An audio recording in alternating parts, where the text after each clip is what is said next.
ఏబీపీలో ఉన్నటువంటి మిత్రులు అన్న అక్కడ కూర్చొని ఉన్నారు.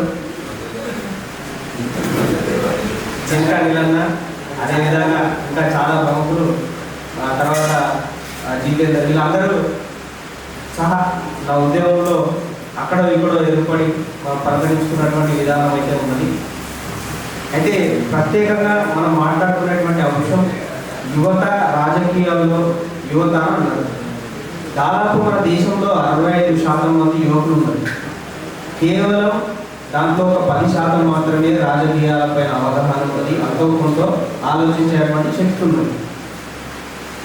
వాళ్ళంతా ఇండిపెండెంట్గా చాలా తక్కువ మంది ఉన్నారు. వివిధ రాజకీయ పార్టీలకు అనుబంధంగానే పనిచేస్తున్నటువంటి విధానం మనం అందరికీ తెలుసు. అయితే ఆ పనిచేసేటువంటి క్రమంలో ఆ నాయకులు సొంత పార్టీలోనే యువకుల్ని అడగదొక్కేటువంటి పరిస్థితులు నేను కళ్ళారా చూసిన.